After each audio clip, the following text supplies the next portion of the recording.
భార్య భర్త కరెక్ట్గా వాళ్ళ తల్లి తండ్రి వారి బాధ్యతలు చేస్తే వారు పిల్లల్ని శ్రేష్టమైన రీతిగా పెంచగలుగుతారు. ఇవాళ ఎందుకు మన పిల్లలు యోగ్యులుగా లేరు? ఎందుకు శ్రేష్ఠులుగా లేరు?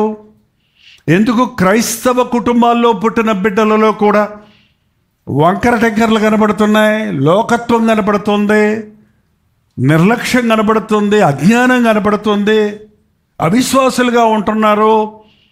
All because the head of the family పురుషుడు సరిలేడు. పురుషుడు సరి లేకుండా ఎందుకు పెళ్లి చేసుకుంటావు? నువ్వు ముందు నిన్ను నువ్వు సరి చేసుకో.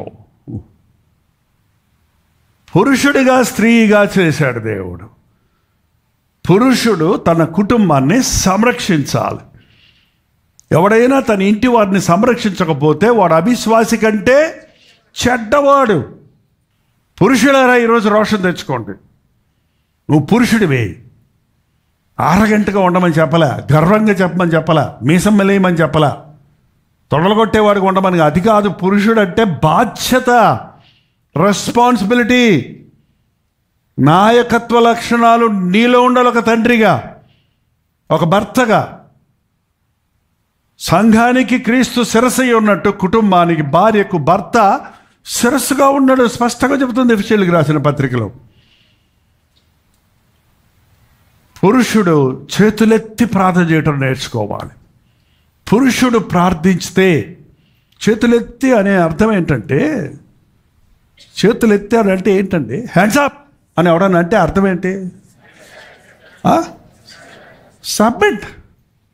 నీకు నేను, నువ్వేమన్నా చేసుకో, నీకు సబ్మిట్ అయిపోయింది, నీ మాట వింటా, లేకపోతే చావాలి.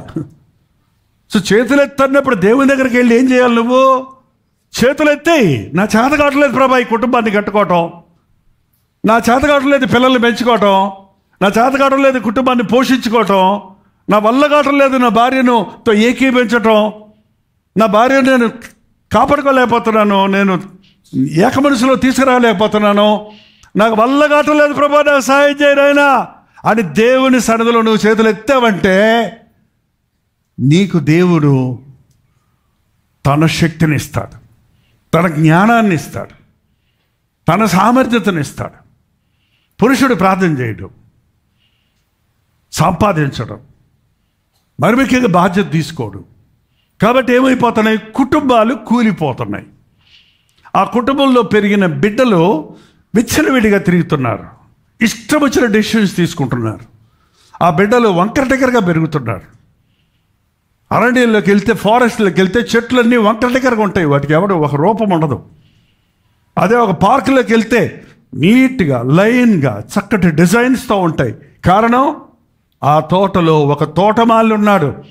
వాడు ఎక్స్ట్రా కొమ్మలన్నీ ఎప్పటికప్పుడు కత్తిరిస్తాడు, సరిగా నీళ్లు పోస్తాడు, సరిగా సంరక్షిస్తాడు, ఎండిపోయిన వాటిని తీసేస్తాడు. ఒక తండ్రి బాధ్యత అది. కుటుంబాన్ని క్రమపరుచుకోవాలి, ఒక పద్ధతిలో ఇంటిని కట్టుకోవాలి. పిల్లలు ఉన్న వాళ్ళందరూ చేయి చూపించండి. ముందు నేర్చుకోకుండా పిల్లలు కావాలని అడగండి.